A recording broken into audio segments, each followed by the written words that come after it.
Bien, donc je vais vous présenter le BTS économie sociale et familiale. Voilà. Donc c'est une formation qui se destine aux jeunes qui veulent plutôt aller vers une formation du domaine social, mais axée sur les domaines de la vie quotidienne. En fait, le professionnel technicien en ESF est à la fois un expert dans le domaine social, économique et apporte aussi son expertise éducative. Alors ce BTS s'adresse aux bacs généraux, aux bacs technologiques ST2S, STMG et STI2D, et également au bac professionnel ASSP SAPAT. De façon marginale, parfois, on accueille aussi d'autres bacheliers selon le projet professionnel qu'ils peuvent avoir. Donc, il ne faut pas hésiter en fait à s'adresser à moi pour des bacs qui ne seraient pas cités dans cette liste. Au niveau du programme, c'est un BTS qui est très diversifié au niveau de ses enseignements, puisqu'on va toucher au domaine de la vie quotidienne. Donc, vous avez dans les premiers enseignements qui sont listés tout ce qui est santé, alimentation, hygiène, l'objectif étant d'apporter des conseils de prévention santé. Tout ce qui est habitat, logement, environnement, on parlera beaucoup d'environnement aussi, et gestion des activités. Économie et consommation, pour faire des étudiants, des personnes avisées dans les différents choix économiques et différents achats des domaines de la vie quotidienne. Numérique et vie quotidienne, les techniciens en ESF accompagnent les personnes qui peuvent rencontrer des difficultés à faire des démarches au niveau du numérique, mais aussi à utiliser des outils très très simples comme des applications, par exemple, en lien avec les domaines de la vie quotidienne.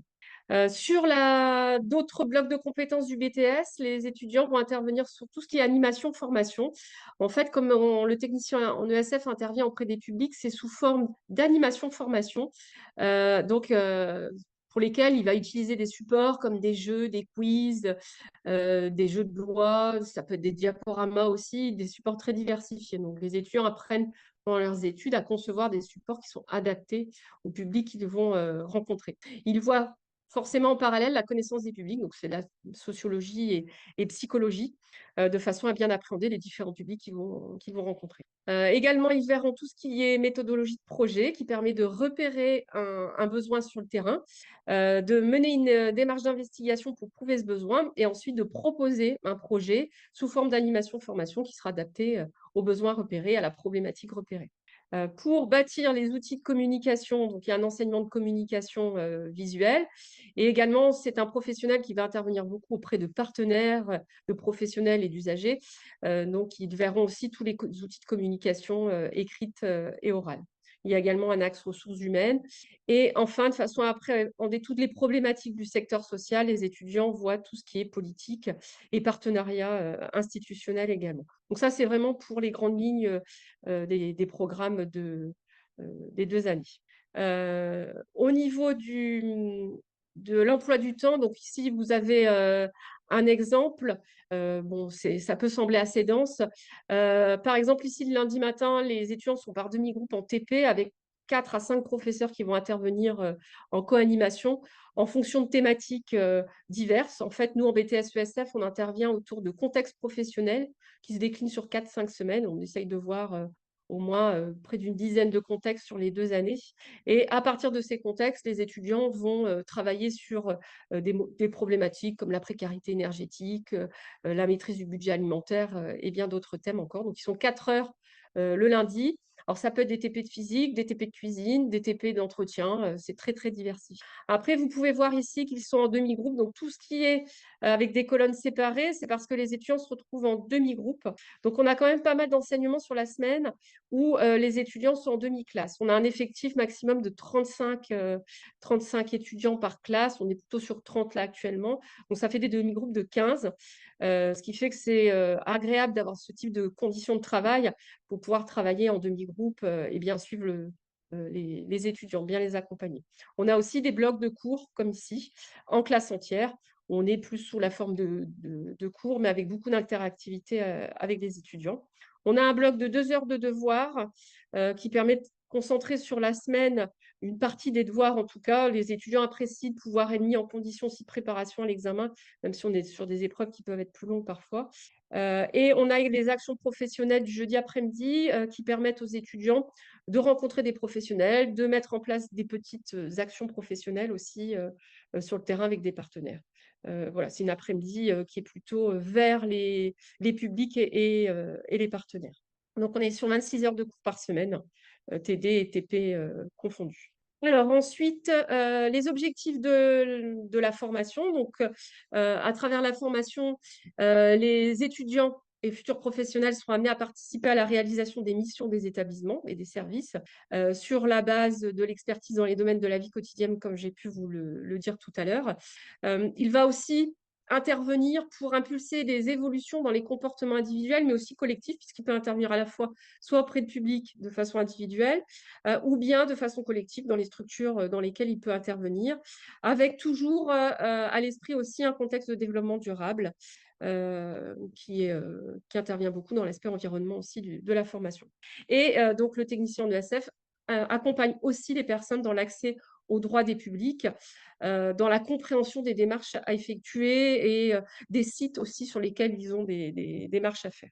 Alors, pour intégrer le BTS ESF, les compétences qu'on peut attendre, c'est d'être intéressé par les problèmes et les questions concrètes de la vie quotidienne, l'habitat, le domaine social, santé, consommation, montrer de l'intérêt pour la vie sociale, avoir envie d'y prendre une part active, avoir un bon sens de l'organisation aussi, de par le travail qui est mené et aussi les projets qui sont menés par la suite par le technicien en ESF, et avoir un bon esprit de synthèse qui se travaille beaucoup tout au long de la formation.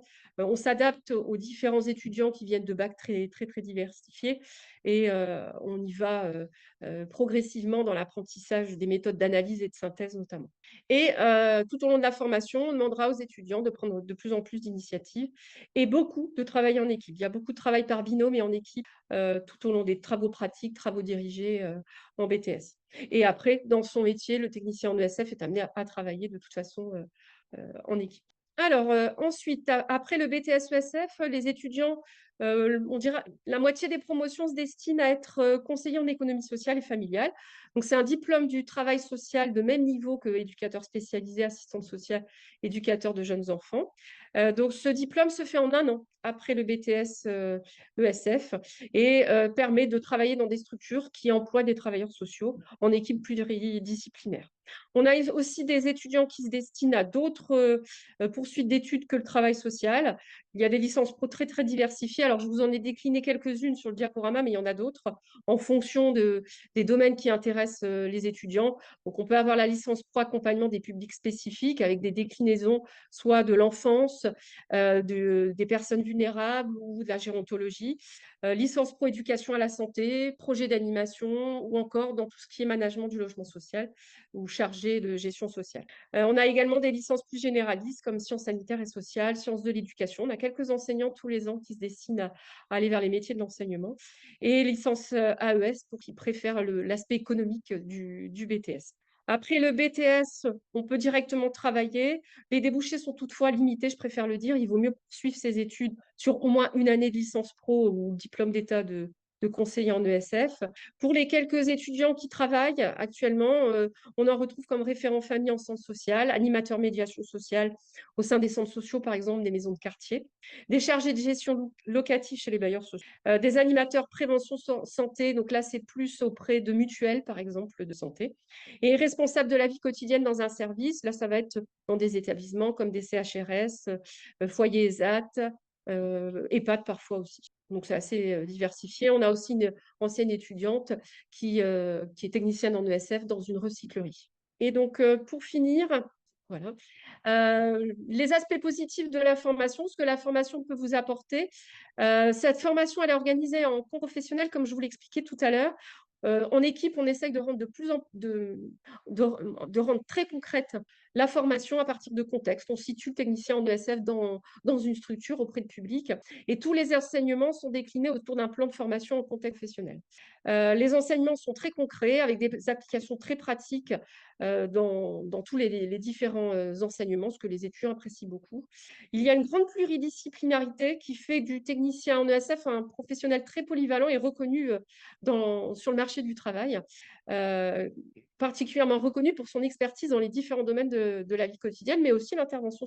On a également, donc, comme je vous le disais brièvement tout à l'heure, des actions professionnelles sur le terrain qui nous permettent d'être directement en relation avec les professionnels et aussi les usagers auprès desquels les étudiants vont intervenir.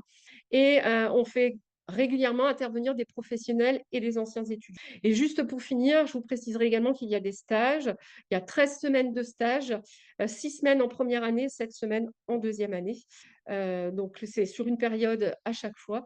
Et donc, nous, on encourage les étudiants à choisir des structures, soit qu'ils ne connaissent pas du tout, qu'ils ne connaissent pas le public, ou des structures vers lesquelles ils veulent se diriger après comme futurs travailleurs sociaux ou professionnels, techniciens ESF. Voilà, j'étais assez brève, j'espère avoir été compréhensive.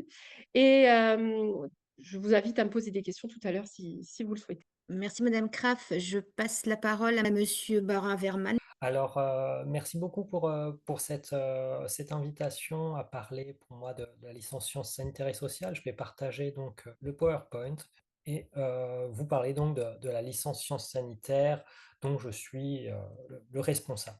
Alors, je vais vous parler donc de la licence sciences sanitaires et sociales de l'UBO, donc de l'Université de Brest, qui concrètement se trouve dans la faculté de médecine. Faculté de médecine et de Brest. Et on l'appelle aussi parfois licence 3S ou licence SSS, mais c'est la même chose, c'est la licence sciences sanitaires et sociales. Et donc c'est une formation en quelques mots qui s'adresse à des lycéens qui viennent d'avoir leur bac et qui souhaitent avoir une formation en santé publique. Pour le dire vite, c'est ouvert à tout le monde dès lors que vous avez un bac. A priori, c'est pas une licence et une formation sélective, comme peuvent l'être les UUT ou certaines écoles. Euh, à ce stade, c'est pas une licence qui est sélective, donc tout le monde est bienvenu dès lors que vous avez un bac général, technologique ou pro. La seule difficulté par rapport à Parcoursup, si vous posez des questions, pour l'instant ça va, mais nous, là, c'est une question de jauge. C'est-à-dire qu'on ne peut pas accueillir plus d'un certain nombre d'étudiants parce qu'on n'a pas les capacités juste de pousser les murs en termes de salles.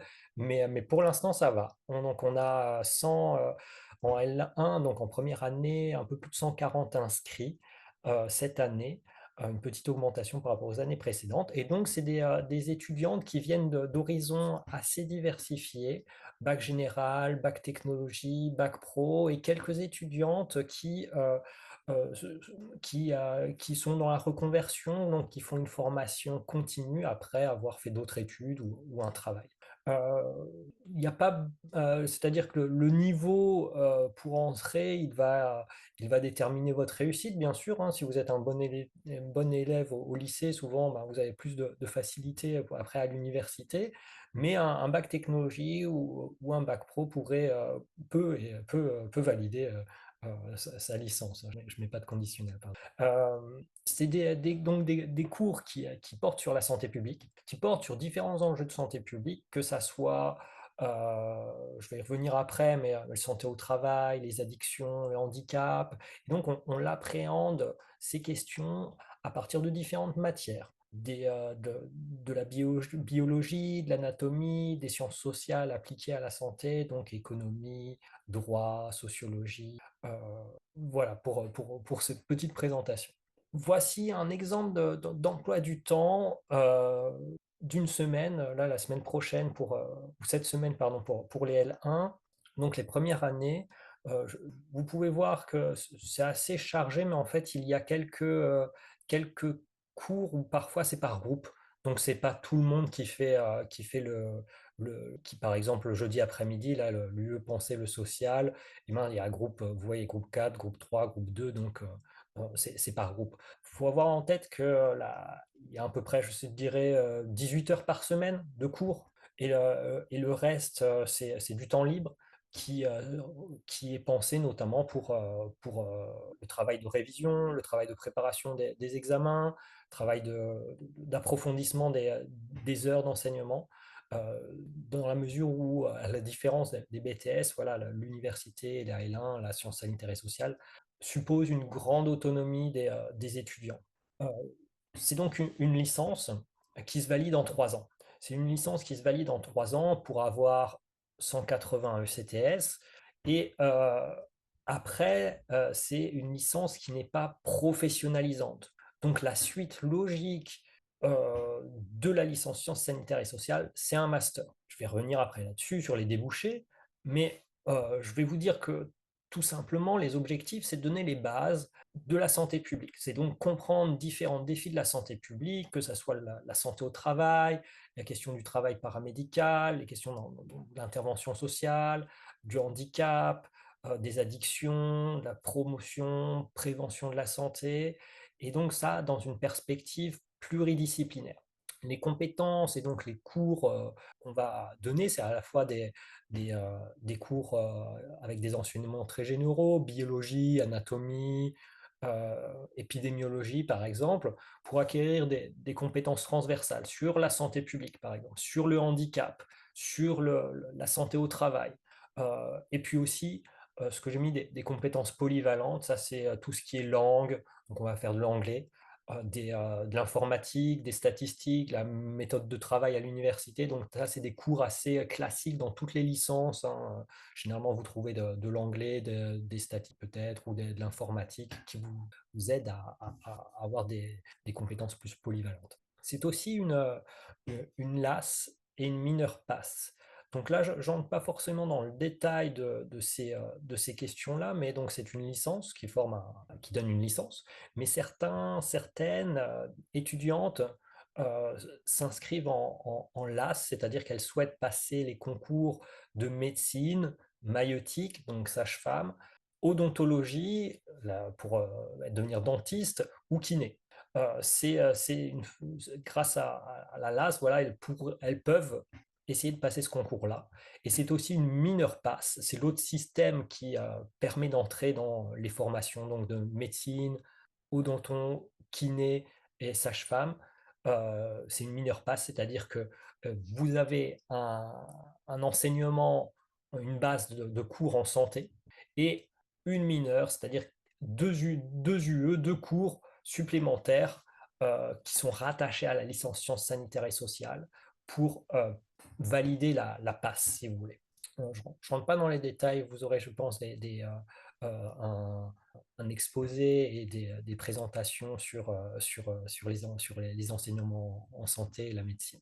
Et donc, je vous le disais, ce n'est pas une licence professionnalisante, c'est-à-dire que pour vous donner un ordre d'idée, il y a seulement 2 semaines de stage prévues sur les 3 ans de la licence, hein. C'est pas du tout ce que vous trouvez par exemple dans ce qui vient d'être présenté dans les BTS. C'est donc marginal la professionnalisation. Les étudiantes s'inscrivent après bien souvent en master, différents masters donc dans toute la France, mais plutôt des masters en santé publique, qui sont par exemple des masters en biologie de la santé, ça va être des masters par exemple éducation thérapeutique des patients, ou des masters addiction. Euh, Ça peut être aussi donc dans des masters en STAPS, donc plutôt liés au sport, qui sont liés à activité physique adaptée. Pour ce qui est des masters en AES, donc administration économique et sociale, on aura plutôt des étudiantes qui peuvent s'inscrire dans des masters de type gestion des structures médico-sociales ou direction des structures médico-sociales pour devenir ici plutôt cadre dans des structures du social, du médico-social ou du sanitaire. Alors, vous voyez la petite liste de métiers qui est indiquée, elle suppose à chaque fois donc de faire des masters. C'est aussi ça la différence, c'est que, comme je l'ai dit, et je le répète, c'est pas professionnalisant. On forme des professionnels qui s'inscrivent dans la santé publique au sens large du terme, mais qui ne sont pas des soignants. C'est-à-dire que bien souvent, il n'y a pas de diagnostic à faire, il n'y a pas de soins au sens clinique à engager, mais on va former après, à l'issue d'un master en santé publique, imaginez des encadrants, des managers d'un EHPAD, d'un ESAT, dans le champ du handicap. Donc, ça peut être aussi des chargés d'études, des chargés de mission dans le champ de la promotion de la santé, donc des associations qui mènent des actions en promotion de la santé, dans le domaine de la nutrition, du sport, des professionnels en sécurité du travail, donc un large éventail de métiers, mais des métiers qui sont peu connus, notamment pour les lycéens qui visualisent bien ce que c'est un médecin, une infirmière, une aide-soignante, ok, jusque-là ça va, mais si je vous dis chargé de mission en promotion de la santé, ça ne parle pas trop. Donc c'est des métiers souvent qui sont découverts petit à petit et qui sont assez peu connus. Pardon. En résumé, c'est une formation généraliste orientée en santé publique. C'est aussi une mineure passe et une LAS qui permet pour certains d'accéder aux études de médecine, maïeutique, euh, odontologie et kiné, et qui donne une ouverture sur un large éventail de masters dans le champ plutôt de la santé publique, même si on a quelques étudiantes qui après font d'autres carrières, soit se réorientent totalement vers des métiers plus du soin, ergothérapie, euh, ou pardon, ergothérapie, ou alors des métiers du, euh, de l'administration aussi, avec quelques concours qui peuvent être faits à l'issue de cette licence. Voilà, j'en reste là. Merci, Monsieur Baverman. Alors, il y a déjà une question pour Quelqu'un qui, la licence sciences sanitaires et sociales. quelqu'un qui voudrait savoir combien de temps dure la licence. Alors, combien de temps dure la licence? Je pense que On peut y on peut y répondre sans tout de suite, problème. hein, c'est 3 ans après le bac. Est-ce qu'il y a d'autres questions? Pour le moment, non. Je vais Oui. projeter en attendant. Après, ben, c'est 3 ans effectivement, mais le calendrier aussi universitaire est resserré. Ça dépend de quel sens il y avait la question, mais sachez qu'en mai, les bons étudiants sont en vacances déjà. D'accord. On n'a pas parlé des séquences d'examen en licence. Peut-être qu'on peut apporter cette précision. Il y a très peu peu de contrôle continu.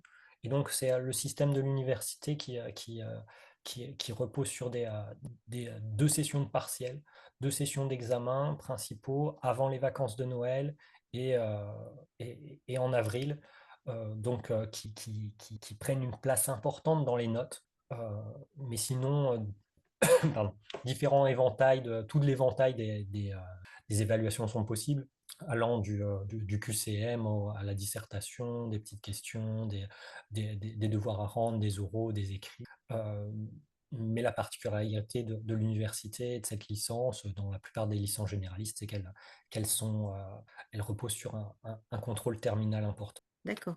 Il y a une question pour la licence. Est-ce que les métiers accessibles peuvent être à la CPAM?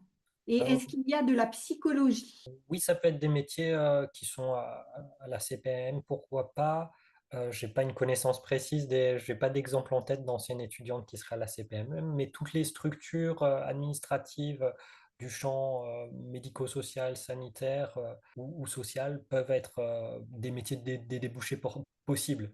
Tout dépend après des masters que vous allez faire ou alors des stages éventuels pour s'insérer sur le marché du travail. Il y a de la psychologie, et effectivement un petit c'est une licence orientée santé publique. Vous allez à chaque fois avoir souvent des cours très plutôt biologie, santé publique, épidémiologie, et puis des sciences humaines et sociales dans chaque semestre, soit sociologie, économie, psychologie ou droit.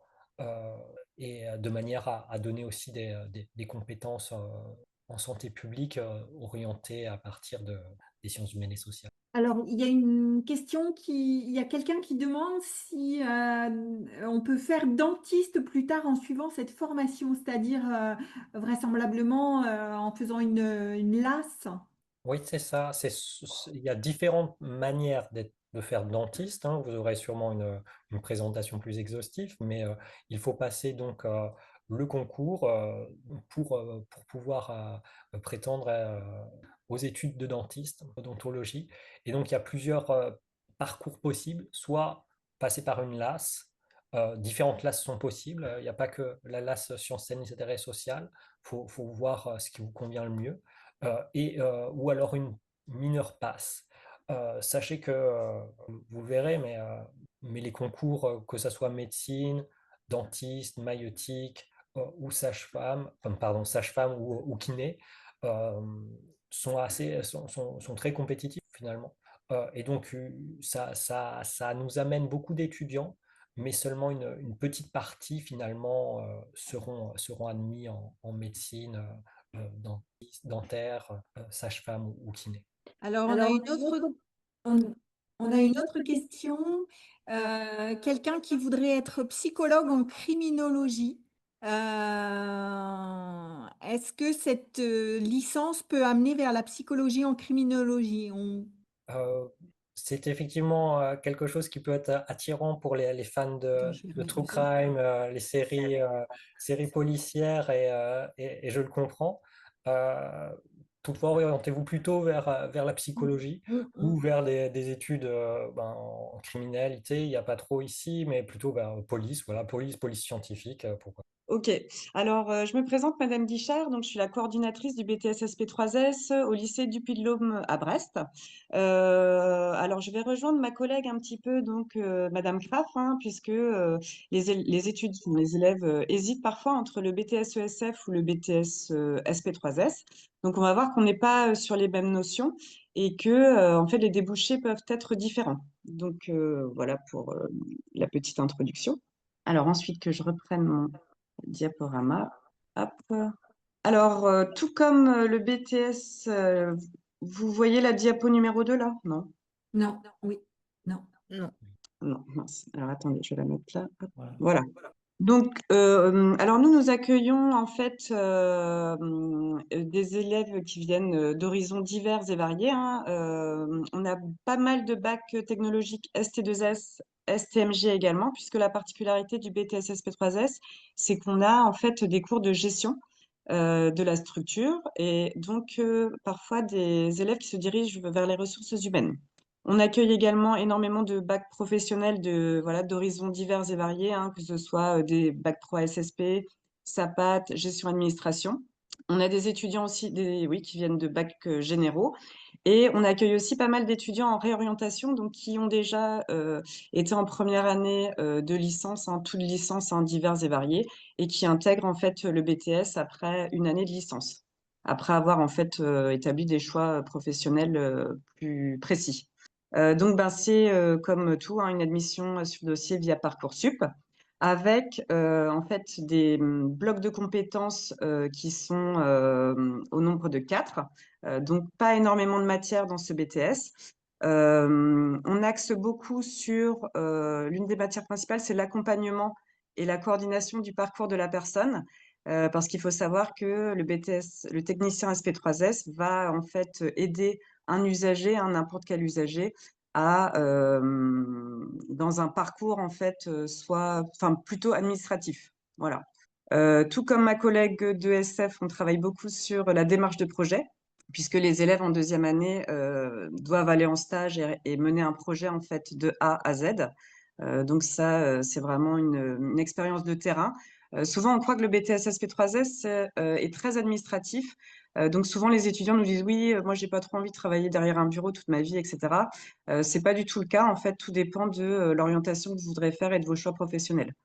Ça peut être vraiment du terrain avec un public particulier ou alors du technico-administratif, voire de la gestion des ressources humaines avec plus d'heures en fait derrière un bureau. On travaille beaucoup sur les politiques publiques, c'est-à-dire avec des publics ciblés, hein, la politique en faveur du handicap, la politique, on voit tout ce qui est précarité, exclusion, pauvreté, la politique familiale, voilà. Enfin, il y en a énormément, je ne vais pas vous noyer dans toutes ces politiques. Et puis, pas mal de gestion. On fait également beaucoup d'actions professionnelles et la particularité qu'on a, nous, c'est qu'on travaille, en fait, on veut développer les compétences des élèves, on appelle ça, entre guillemets, hors les murs. Hors les murs, dans le sens où les élèves se rendent, en fait, dans des structures en dehors de leurs heures de cours pour accompagner, en fait, des publics variés, hein. Par exemple, on a travaillé avec des ESAT, donc sur le public travailleurs en situation de handicap, pour les aider justement comment dire, à travailler sur, je sais pas, l'informatique, l'ordinateur, installer des applications en lien avec justement les structures. On travaille également avec le CEDAS, donc le Centre départemental d'action sociale, où les étudiants vont aider un petit peu à tout ce qui est fracture numérique, donc les personnes qui n'ont pas accès à leurs droits parce qu'ils n'arrivent pas à ouvrir des comptes Amélie ou des comptes CAF, ou voilà, donc ils vont les aider. Et on a travaillé aussi avec les centres sociaux où les élèves allaient faire de l'accompagnement à la scolarité. Donc 2 fois par semaine, dans les quartiers prioritaires de la ville. Donc, c'est pas juste de l'aide aux devoirs, c'est accompagnement des familles, etc. Donc, voilà pour à peu près ce qu'on fait en action professionnelle. On voit pas mal aussi de partenaires. Alors que j'arrive à avoir la 3e diapo. Hop. Alors, au niveau de l'emploi du temps, ben, personnellement, alors moi, je ne le trouve pas très chargé. Madame Boucher, Puisque, oui, oui, vous oui, voyez votre la connexion est hachée, donc je ne sais pas s'il y a possible de faire voilà, vous ou voyez la pas. 3e diapo? Bah, pourtant, je suis en Wi-Fi là, mais vous m'entendez? Oui, Oui. là c'est bien. Donc, bah, je vais aller rapidement, hein. Alors, un exemple type de semaine, voilà, il n'est pas très chargé, hein. C'est une formation qui a environ 25 à 26 heures de cours par semaine. Et en fait, bah, les étudiants sont libérés. On essaie de faire un emploi du temps pour que les étudiants libèrent du temps justement pour aller aider certains publics. Voilà. On travaille pas mal en TD aussi, en demi-groupe. Excusez-moi, hein, c'était un peu laborieux. Hop. Alors, ensuite, là, on est sur. Ensuite, au niveau ah oui, du rôle et des fonctions du technicien SP3S. Donc, le technicien SP3S doit favoriser l'accès aux droits, aux prestations et aux services pour des publics qui peuvent être en difficulté, comme les publics vulnérables, hein, les enfants, les jeunes, les familles. On travaille aussi avec les organismes de tutelle, hein, l'association tutélaire du Ponant, par exemple, ou l'UDAF. Les personnes migrantes, les personnes en situation d'exclusion, en situation de handicap. Donc, ils acquièrent en fait des compétences de relation et de communication, puisque c'est eux qui vont être l'interlocuteur privilégié de la personne, hein. Ils gèrent la demande des dossiers, ils peuvent faire également de l'animation et ils coordonnent en fait les équipes dans des structures telles que la CAF par exemple, dont je vais vous parler ensuite. Donc nos étudiants peuvent poursuivre leurs études dans divers licences, hein, comme m'a dit la collègue du BTS ESF. Donc des licences sciences sanitaires et sociales, hein, comme l'a présenté monsieur avant. Des licences professionnelles aussi qui sont directement ciblées pour nos étudiants, comme la licence accompagnement du handicap, la licence gérontologie, toutes les licences pro famille, vieillesse, problématiques intergénérationnelles, pardon. Donc, on a pas mal d'étudiants qui continuent en licence ou en licence professionnelle ensuite, mais on a énormément d'étudiants aussi qui rentrent sur le marché du travail puisque il y a énormément de demandes et on reçoit beaucoup, beaucoup d'offres d'emploi en fait toute l'année en fait pour des étudiants qui souhaiteraient travailler juste après le BTS. Donc, qu'est-ce qu'on peut faire avec un BTS SP3S? Énormément de choses. On peut être gestionnaire conseil dans les organismes de protection sociale, hein. Beaucoup de mes étudiants travaillent notamment à la CAF, à la Caisse primaire d'assurance maladie, dans les associations de tutelle, de curatelle. Beaucoup également prennent le temps d'un BTS pour entrer ensuite en école d'éducateur. Donc, on a beaucoup d'anciens étudiants qui sont éducateurs spécialisés ou assistantes sociales à l'heure actuelle, parce qu'ils ont acquis de l'expérience avec les stages, hein, puisqu'il y a 6 semaines en première année et 7 semaines en deuxième année. Et on a aussi des gestionnaires de ressources humaines. Et beaucoup aussi sont pris en alternance, en licence après le BTS. Donc, de nombreuses structures. Donc, les plus de la formation, c'est qu'on rencontre régulièrement. On a des parrains marraines, hein, de la CAF, du CEDAS qui viennent régulièrement en classe pour expliquer les tenants aboutissants du métier et puis leur montrer en fait à quoi ça sert finalement d'avoir ces cours et puis de voir que ça va avoir un intérêt en fait plus tard. On met en place des projets toute l'année, hein. Cette année, on travaille avec l'association Barrer la différence. Cette année, on a pour thématique vraiment le handicap. On développe les compétences hors les murs, c'est-à-dire que on laisse les étudiants beaucoup en autonomie, aller sur le terrain et se faire une propre idée du terrain et de ce que ça peut être sans les enseignants. Voilà. Et c'est vraiment une formation qui dure 2 ans, qui est diplômante. Et ce qu'on remarque, c'est vraiment une insertion professionnelle directe pour celui qui veut rentrer dans le monde du travail tout de suite. Et surtout des possibilités d'évolution qui sont importantes, puisqu'on a pas mal d'étudiants qui ont été embauchés à la CAF et qui montent en fait les échelons progressivement, finalement assez rapidement. Donc, je vous ai mis un témoignage, donc je sais que j'aurai pas le temps de le passer, mais un témoignage de deux anciens étudiants, deux anciennes étudiantes qui travaillent à la CAF maintenant depuis quelques années et qui montrent en fait le parcours avec ce que leur a apporté le BTS SP3S. Voilà, si ça peut vous aider dans vos choix professionnels. Voilà. Merci à vous, Madame Guichard. Je remercie à nouveau Madame Kraff, Madame Guichard et Monsieur Braverman pour leur participation cet après-midi. Et nous souhaitons bonne continuation à tous les lycéens ici présents pour leur recherche d'orientation. À très bientôt. Merci, Au au revoir. revoir. Merci, au revoir.